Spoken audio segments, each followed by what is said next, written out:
This is the kind of story that finds you in the dark and refuses to let go. A love born not from romance, but from two people too broken to keep running. In the American West, where the sun scars the earth and the land keeps score.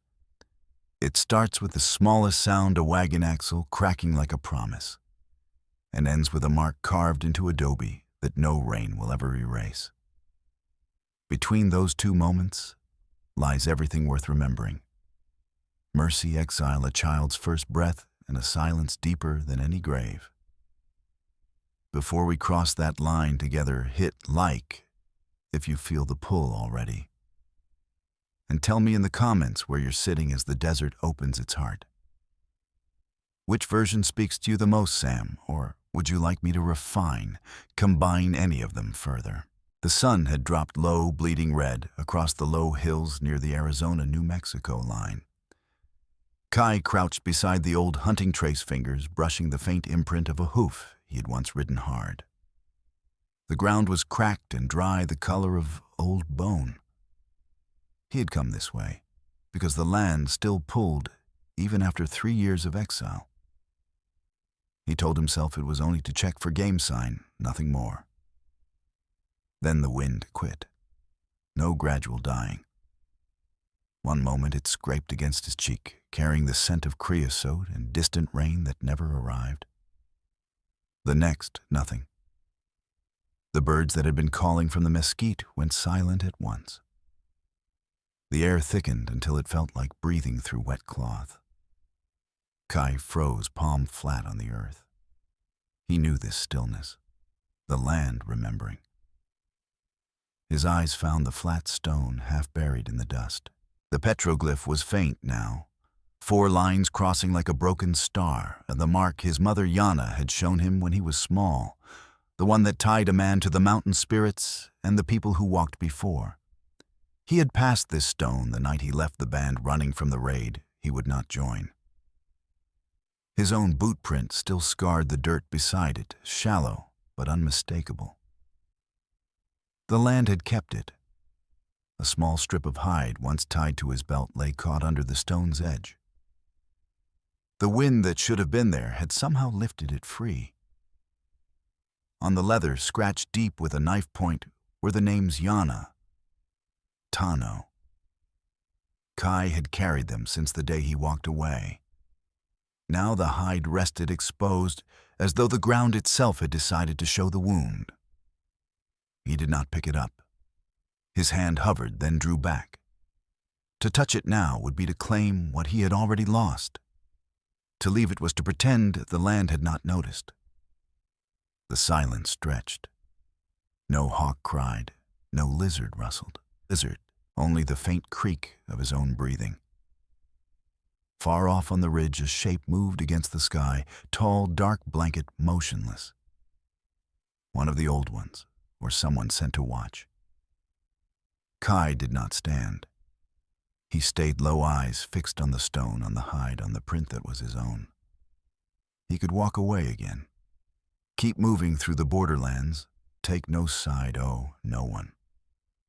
Or he could reach down, fold the leather, carry the names back against his skin where they belonged, and accept that the debt was still open. The shadow on the ridge did not move. Kai exhaled once slow. The air stayed dead. The land waited. He rose without touching the hide, turned his back on the stone, started walking east toward the river crossing where white wagons sometimes broke. The shadow followed at a distance, never closer, never farther. Behind him, the wind did not return. The sun stood straight overhead, a white-hot nail driven into the sky. Dust hung in the air like smoke from a slow fire, settling on everything, the splintered wagon bed, the spilled flour sacks, the 2 mules stamping and blowing in their traces. Clara Hayes knelt in the hardpan, 3 miles south of the Gila, crossing, one arm cradled against her ribs, the other reaching for the lead mule's halter. The beast shied eyes rolling white, and she spoke low the same words her father Elias used to use on the Missouri farm. Easy now, high shoulder, easy. Her wrist throbbed in time with her pulse. Bone had snapped clean when the axle gave, and the pain came in waves that made sweat sting her eyes. She tasted salt and dust on her lips. The mules were frightened, but not half as much as she was. 6 months since Elias coughed his last in the upstairs room, leaving her with debts and a ticket west to Aunt May in Tucson. She had thought the desert would be empty. She had been wrong. She tried to stand. The world tilted. She sat again, hard breath hissing through her teeth. The canteen lay overturned a few feet away, water already soaking dark into the ground. She could crawl for it, or she could wait. Waiting meant hoping another wagon would pass before nightfall. And the cold came. Waiting meant dying slow if no one came. A thin line of dust rose in the distance east along the old trace. Not wind, hooves, steady, not hurried. Clara's good hand found the pistol in the wagon box, her father's old Colt, heavy as guilt. She dragged it into her lap, thumbed back the hammer with shaking fingers. The pain in her broken arm flared white-hot, but she held the grip anyway. The rider came on, paint horse bareback blanket cinched loose. Man in patched calico shirt and high moccasins, hair tied back with rawhide. Apache. Every story Clara had ever heard rushed in scalpings, ambushes, women dragged off screaming. Her mouth went dry. She leveled the pistol barrel, wavering. He stopped 30 yards out. The horse lowered its head to crop at nothing. The man sat still, hands loose on the horse's withers. No rifle, no war paint. Just watching. The silence stretched until it hurt worse than her arm. Clara's arm shook harder. The pistol dipped. She could fire. Maybe hit him. Maybe not. Then what the mules would bolt, she'd be alone again, bleeding out under that merciless sky. Or she could lower the gun. Let him come. Let whatever happened, happen.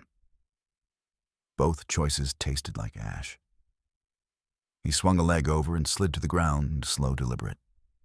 Boots touched dirt without sound. He took one step, then another, eyes never leaving hers. Clara's finger tightened on the trigger, then eased.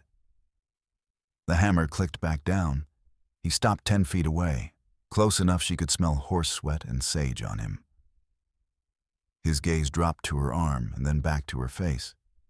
No smile, no threat, just a long measuring look. Clara swallowed. Her voice came out cracked.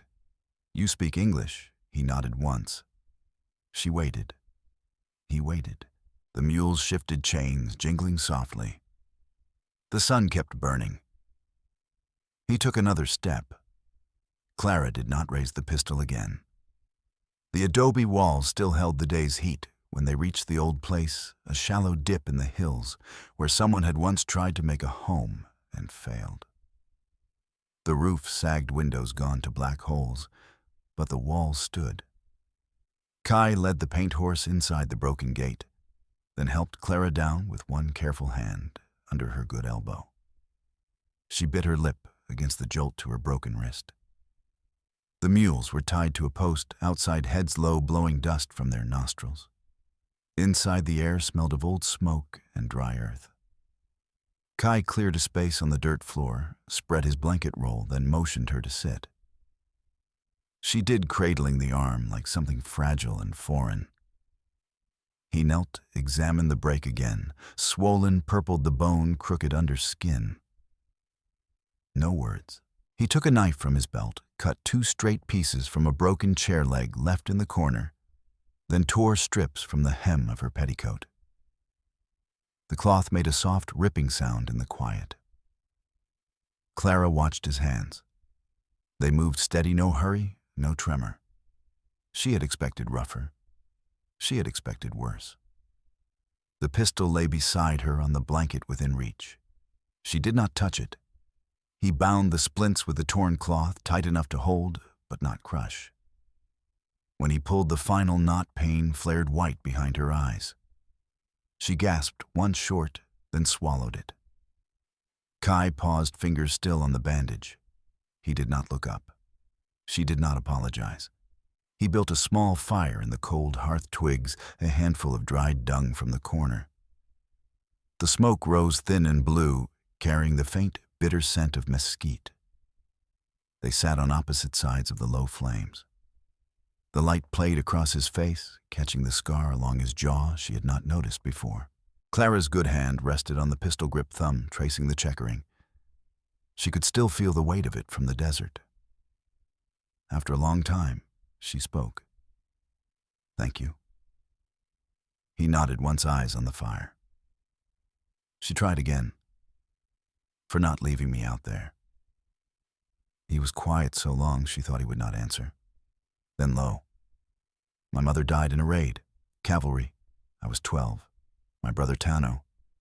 He went after. I was not there." The words came flat like stones dropped in still water. No anger, no grief shown. Just fact. Clara felt the air change between them. She looked at the wall behind him. Scratched into the adobe, half covered by dust, was an old mark, 4 crossed lines like the one she had seen on his belt pouch earlier. Apache. Old. She wondered who had lived here before and why they left it. Kai's gaze followed hers to the mark. He did not explain it. She swallowed. "Why did you help me?" He stared into the flames a long minute. The fire popped once, sending a spark up the chimney. When he spoke, his voice was quiet, almost lost in the crackle. "The land does not let you walk past someone who needs. Not if you still hear it." He looked at her, then direct for the first time. No plea, no promise. Just the weight of what he had said. Outside, far off, a horse snorted. Then hooves, slow, deliberate, faded into the night again. Clara's fingers tightened on the pistol. Kai did not move. The fire burned lower. The mark on the wall seemed darker now, as though the house itself had remembered something it had forgotten. Neither of them spoke again that night. The third night, the fire burned low, fed by brittle mesquite branches that snapped like dry bones. Clara sat against the adobe wall, knees drawn up, the splinted arm resting across her lap. The pain had dulled to a steady ache, the kind that reminded her she was still alive. Kai sat across from her, back straight, hands resting open on his thighs. He let the stick drop into the fire. It flared once, then died. He died 6 months later. Without me there. The words hung between them like smoke. Clara felt the weight of them settle in her chest. She had been taught to fear men like him. Now she sat across from one who carried the same hollow place she did. Neither moved to fill it. Outside, the wind had died again. The moon stood high, silvering the desert floor. Kai rose without sound, stepped to the empty window frame and looked out. His shoulders stiffened. Clara watched him. He stayed there a long minute, then returned to the fire, squatting low. "Someone walked here before," he said. "Old tracks. Not mine. Not white. Apache.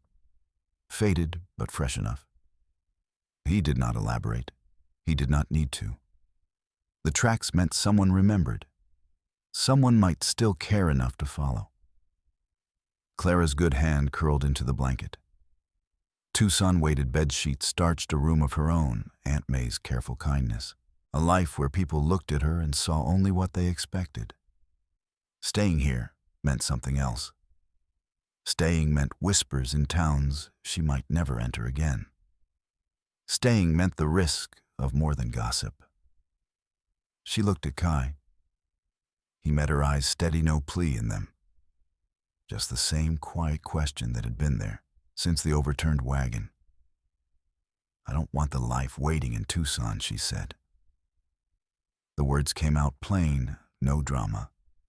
Waiting for someone to decide I'm worth keeping. Kai said nothing for a long stretch. The fire popped. Outside, the mules shifted once chains, clinking softly.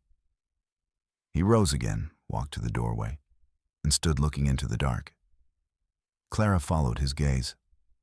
Far across the valley, under the moon's cold light, a shape stood motionless on the rise, tall, wrapped in a blanket the color of the night. Not moving closer, not moving away, just there, watching. Kai exhaled once slow. He did not turn back to her right away. When he did, his face carried no answer, only the same heavy stillness that had settled over them both. The fire burned lower. The shadow on the ridge stayed exactly where it was. The fourth morning, the sky was the color of tarnished tin, heavy with heat already rising. Kai saddled the paint horse, checked the mule's packs, then helped Clara mount the gentler one. She settled the splinted arm across her chest teeth, set against the first jolt. No words passed between them. He led out, walking ahead, eyes sweeping the ground ahead and the horizons on both sides. They moved slow, keeping to the low draws and avoiding the wagon ruts that scarred the main trace. The sun climbed, baking the dust, until it coated their mouths and throats. Kai stopped once at a dry wash, knelt and scraped the sand with his fingers until a faint dampness showed. He dug deeper with a flat stone, waited, then scooped a palmful of murky water into the canteen. He offered it to Clara first. She drank small sips, then handed it back. He took less. The rest he poured into the mules' hats. By midday, the heat pressed like a hand on the back of the neck. Clara's arm throbbed again, fresh pain threading through the old. She swayed once in the saddle. Kai noticed, slowed the pace without comment. He pointed to tracks in the sand, small clawed quail, and showed her how to read them direction, how long ago, whether they led to shade or water. She watched, then repeated the motion with her good hand. He nodded once. Late afternoon, they found a pocket of shade under an overhang of rock. Kai built no fire. They ate jerky and hard biscuit in silence. Clara tried a few words she had heard him use, shush for water. Die-in for something sacred she could not quite grasp. He corrected her pronunciation quietly, once then let it lie. She did not push. As dusk came on, the land changed. The ground grew harder, the plants sparser. Kai stopped at a seep that should have run clear, but was only cracked mud now. He stared at it, a long minute face, unreadable.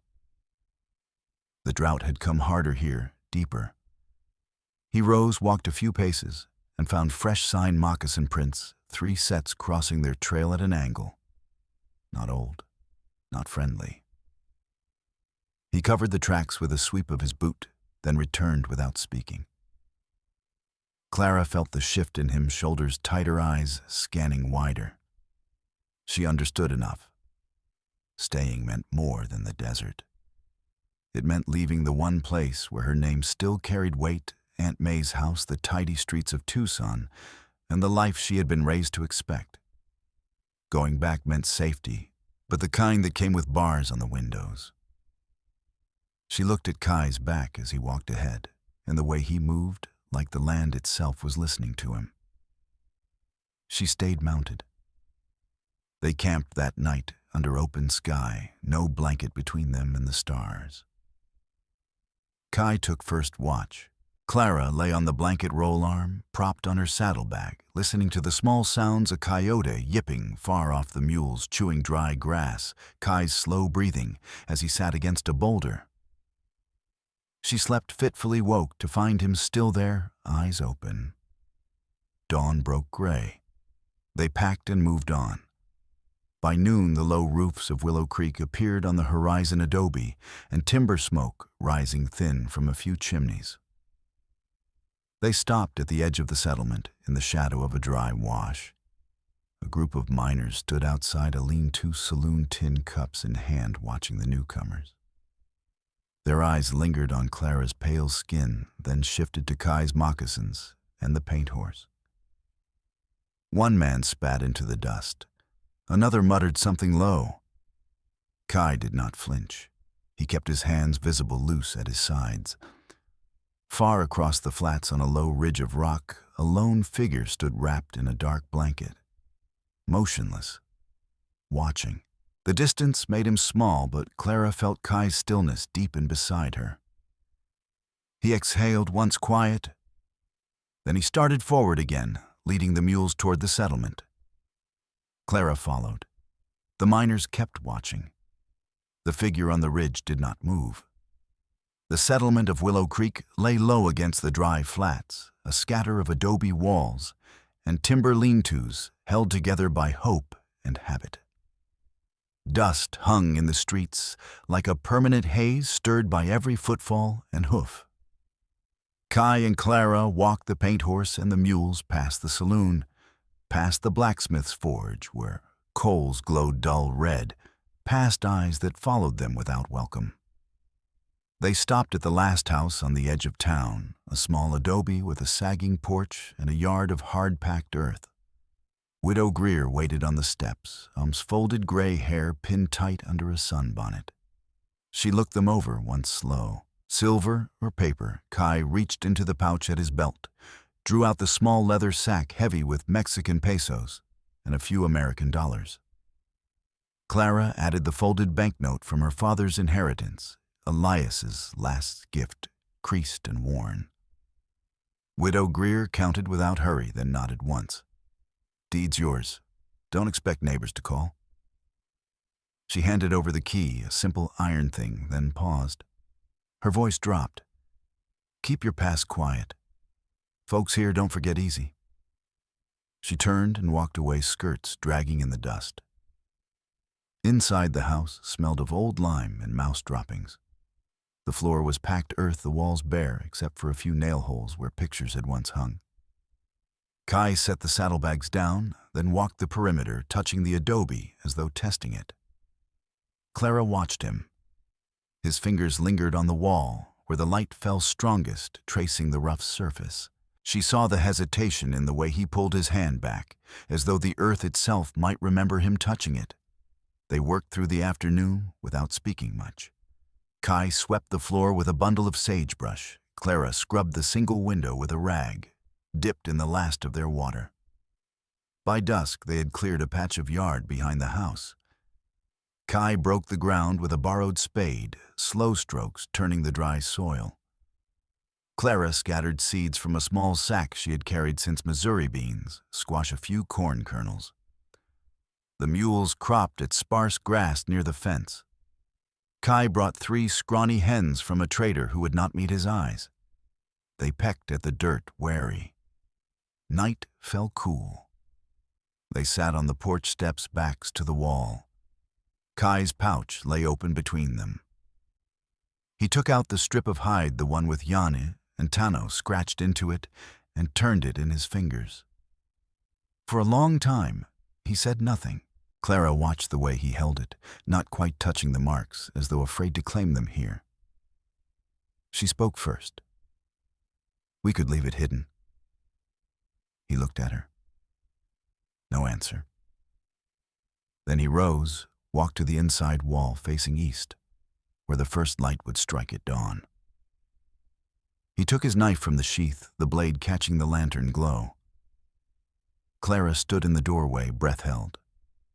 Kai pressed the point to the adobe and carved slow, deliberate lines, 4 crossed like the petroglyph on the old stone, the same mark his mother had shown him long ago. The sound was soft, gritty, final. Dust sifted down like pale ash. When he finished, he stepped back. The mark stood clear on the wall, no hiding it now. Clara crossed the room, reached out with her good hand, and laid it over his on the knife hilt. "We do this together," she said, voice low. Kai did not pull away. He exhaled once long and slow. The lantern flickered. Outside on the dark ridge beyond the settlement, a shape stood motionless under the stars blanket, dark against the night sky. The elder did not move closer. He only watched, head tilting once slow, as though marking something that could not be unmarked. The knife stayed in Kai's hand. The mark stayed on the wall. The night stayed quiet but heavier than before. Months passed slow in Willow Creek, the way seasons do when the land itself seems to hold its breath. The garden Clara planted took root against the odds. Beans climbed thin poles. Squash spread low leaves over cracked earth. Cornstalk stood knee-high and stubborn. Water came from a hand dug well. Kai deepened each evening bucket by bucket, the rope cutting grooves into his palms. The hens laid small brown eggs, now enough for breakfast most days. Clara's belly began to round under her dresses. She moved slower and often resting there without thinking. Kai rode out 3, sometimes 4 days a week, guiding miners through the low passes to claims that rarely paid. He returned dust-covered eyes, red from wind and watching.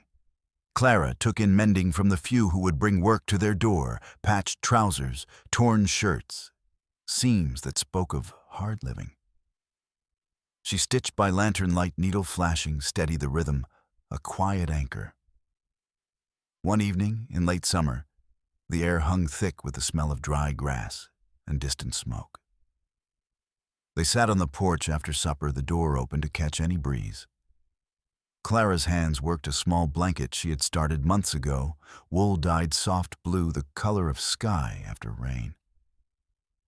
Kai watched the horizon where the ridge met the fading light. "The land here is different," he said after a long quiet. "No mountains close enough to call the spirits right. No place to sing the old songs without feeling them fall short." Clara paused the needle. She looked at him, and then at the wall where the carved mark still stood 4 crossed lines, now dusted but not hidden.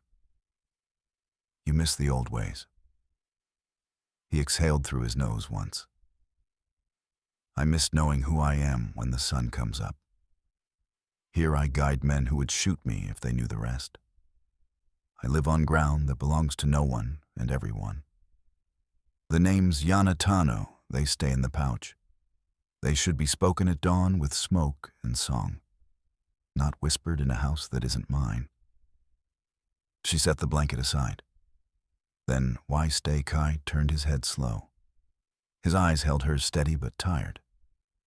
"Because you make me remember I am still a man, not just the one they cast out, not just the one who walks between. You see the rest?"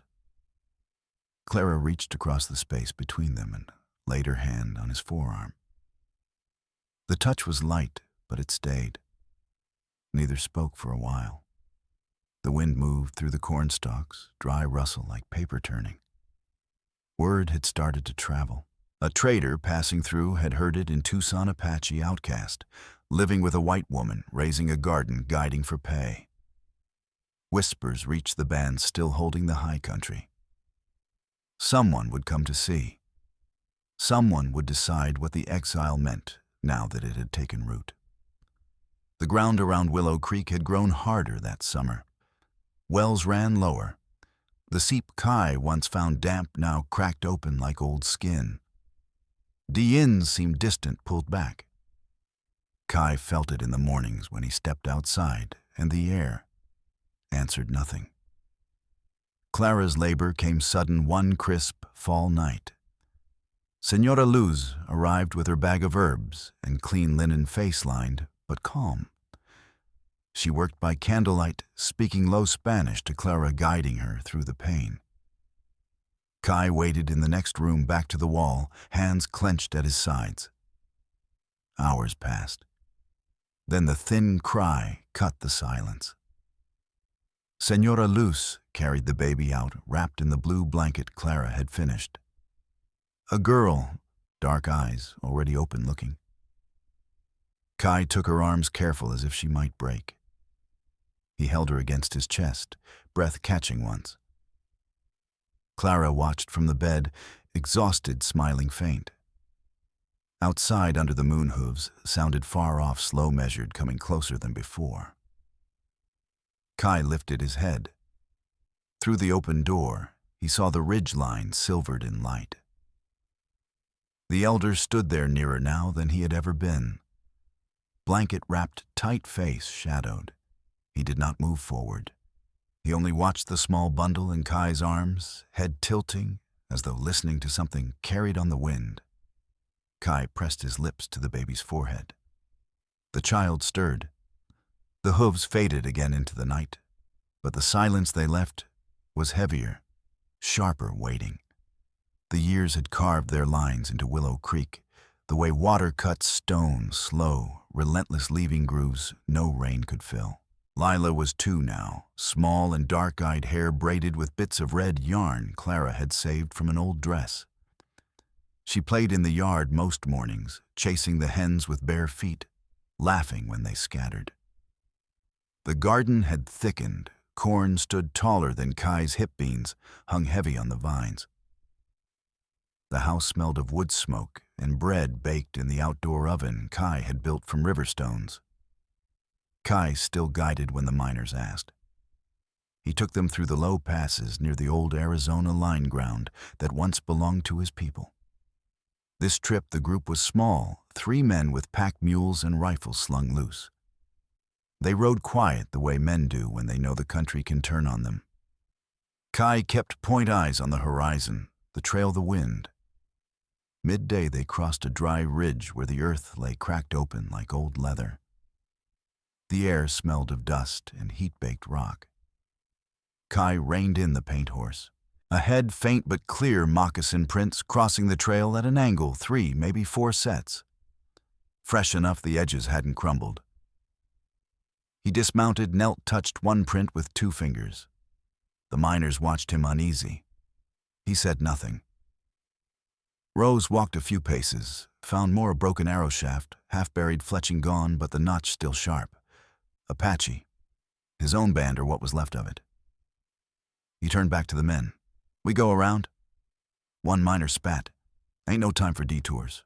Claims waitin'." Kai met his eyes. This ground remembers. They rode on anyway. By late afternoon, the prints had multiplied, circling wider. The miners grew silent, hands drifting to rifle stocks. Kai felt the shift in the air, thicker, stiller, the way it had been the day the wind quit on the old stone. Dian had pulled back here too. No mountain spirits answered when he listened. The land felt empty like a house after the family is left for good. They camped in a shallow draw. Kai built no fire. The miners grumbled but followed. Lila's face came to him unbidden, her small hand clutching his finger that morning, the way she said "da" when she wanted up. Clara's face too steady in the doorway when he left. He sat apart back to a boulder, the pouch at his belt open just enough to touch the strip of hide inside. Yana. Tano. He folded it closed again, slow fingers lingering. Night came hard. Stars sharp as knife points. Then the sound hooves on rock, deliberate, not hurried. The miners stirred rifles up. Kai stood without haste, hands empty. He stepped out of the draw into moonlight, pale as bone. 4 warriors waited on the ridge above. Blankets, dark faces shadowed under headbands. One carried a lance tipped with iron. They knew him. The leader spoke low, Apache words clipped. "You walk with whites. You live on their ground. You forgot." Kai stood still. No weapon, no defense. Only the weight of what they said settling in his chest like dust. The leader gestured to the pouch at Kai's belt. "Give the names. Let them go back where they belong." Kai's hand moved once, slow, deliberate, covering the pouch. He did not draw it out. The warriors shifted. One knocked an arrow halfway. Kai exhaled once long. "Shaikas," he said, voice carrying clear in the still air. "The land has chosen." The words hung. The warriors paused. No one moved. No arrow flew. Behind Kai in the draw, the miners crouched low, breathing hard. Farther off on a higher ridge, a lone figure appeared, blanket-wrapped, tight face hidden in shadow. The elder, closer than ever before. He stood motionless, watching the scene below like a man who has seen the same story played out many times and knows how it ends. Kai did not look back. He kept his eyes on the warriors. The night stayed quiet, but the quiet had teeth. The moon had risen full and cold over the ridgetop above Willow Creek. Kai stood in the open draw where the trail met the settlement's edge, hands empty at his sides. The paint horse waited behind him, reins loose. Clara held Lila close in the doorway of the house, one arm around the child, the other braced on the frame. Lila clutched the blue blanket thumb in her mouth, eyes wide but quiet. The miners had scattered earlier rifles forgotten in their haste to reach cover. No one spoke. The four warriors descended slow horses, stepping careful on loose rock. The leader dismounted first lance, grounded but ready. They formed a loose half-circle faces shadowed under headbands, blankets dark against the silvered ground. No war paint, no shouts. Only the soft creak of leather and the faint jingle of metal bits. The leader's eyes fixed on Kai. You carry the names still. Give them back. Come with us. Or end here. Kai did not move. His breath came even, but his fingers twitched once at his side. He felt Clara's gaze on his back steady as stone. Lila made a small sound, muffled against her mother's shoulder. The leader gestured to the pouch at Kai's belt. The hide. The marks. They do not belong here. Kai's hand went to the pouch, slow, deliberate. He drew out the strip of leather worn thin, the scratches deep, where Yana and Tano's names had been carved years ago. He held it out flat on his palm, not offering, not refusing. The wind had died completely. The air felt thick like the night the birds went silent on the old stone. You remember Rosa Kai, said voice low. The old woman in Mexico. She set my leg when I was a boy. I would not raid her people. Tano died because I was not there. Yana died before that. I carry them because they are mine, not to give back. The leader stepped closer. You live with her. A nod toward Clara. You raise a child between worlds. That blood is tainted. The child carries it. Lila stirred. Kai's shoulders tensed, a faint tremor running through him. Clara's hand tightened on the doorframe. The leader reached out, took the hide from Kai's palm without resistance. Kai let it go. The warrior held it up to the moonlight, then bent and struck flint against steel. A small flame caught on dry grass. The hide curled black at the edges, names vanishing in smoke that rose thin and bitter. The scent reached Kai, burning leather, old dust, something final. He did not flinch. Only his jaw tightened once. The warrior let the ashes scatter on the ground. You are done with us. We are done with you. Kai exhaled slow. The warriors mounted again, turning their horses without hurry. The leader looked back once. You died the day you walked away. This is only the body catching up. They rode into the dark. Hooves faded. The wind returned, sudden hard whipping dust across the draw in a low moan. It tugged at blankets at hair at the ashes still settling. Yin had spoken short and clear. No mountain spirits answered. No forgiveness waited. Kai stood motionless a long minute. Then he turned. Clara stepped forward, Lila in her arms. She reached out, touched his shoulder. He took the child from her, held Lila against his chest. The girl's small hand patted his cheek unknowing. Far on the ridge the elder remained. Blanket wrapped tight, he watched the ashes drift, watched Kai hold his daughter, watched Clara stand beside them. Then he turned slow, deliberate, and walked into the night. No backward glance, no sound. The wind kept blowing. The ground stayed dry. The mark on the house wall caught moonlight, 4 crossed lines, now only a shadow of what they had been. Kai did not look up. He only held Lila closer, breathing in the small, warm scent of her hair. The silence that followed was deeper than any before. The sun bled low across the New Mexico flats, painting the adobe walls in streaks of rust and gold. A few months had passed since the night on the ridge. The garden still struggled, corn leaves curled at the edges, beans thinned by the relentless dry. But the hens scratched in the dust, and Lila, now steadier on her feet, toddled after them with a stick she used as a pretend lance. Clara sat on the porch step knees, drawn up her old scar on the wrist, a faint white line against tanned skin. She traced it absently with one finger. Kai sat beside her, back against the wall, Lila in his lap. The child leaned into his chest, small hand clutching the front of his shirt. He spoke low words meant only for her ears. "Yana was small like you," once he said. She knew the songs the mountain spirits liked. She sang them when the wind came cold. Tano, he ran faster than anyone.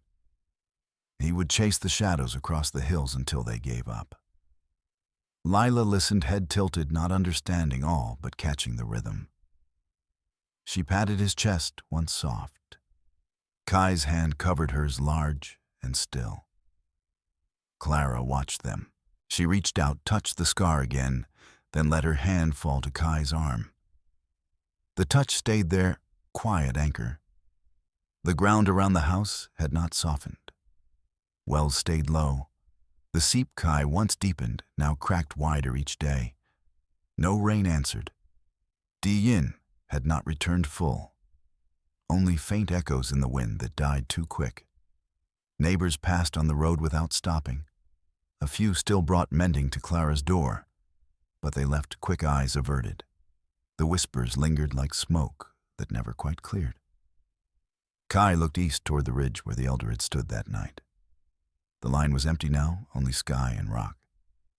He exhaled slow breath, stirring Lila's hair. Clara spoke soft. "You still carry them?" He nodded once. "They stay. But the place to speak them proper, it's gone." He set Lila down gentle.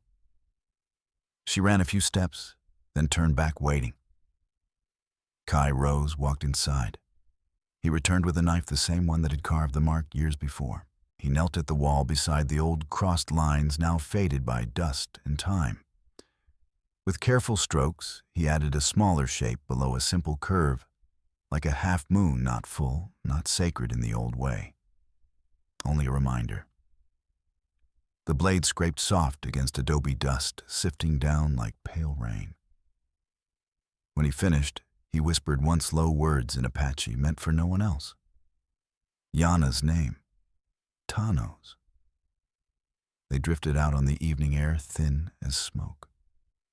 Clara lifted Lila, held her close. The child rested her head on her mother's shoulder, thumb in mouth again. Kai stood back, knife in hand, blade catching the last light. He sheathed it without hurry. Far across the flats, under the deepening red of the sky, a shape appeared on the ridge blanket, dark, tall, motionless. The elder. He stood there as the sun dropped lower, watching the small family on the porch, the fresh mark on the wall, the child between them. No movement, no sound. Then, slow as shadow lengthening, he turned and walked into the desert. The outline blurred, faded, gone. Kai sat again. Clara settled beside him, Lila between them. The wind came up light, carrying the scent of dry earth and distant sage.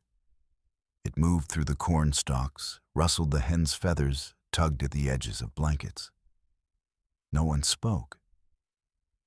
They sat in the quiet that followed three shapes against the wall of the house they had claimed. The scar on Clara's wrist caught the dying light. Kai's hand rested open on his knee. Lila's breathing slowed, steady. The sky darkened overhead. The wind kept blowing soft, but without promise. The land stayed dry. They stayed. "Finally, let me send my deep thanks to you. Thank you for listening, and for allowing this story to speak to your heart.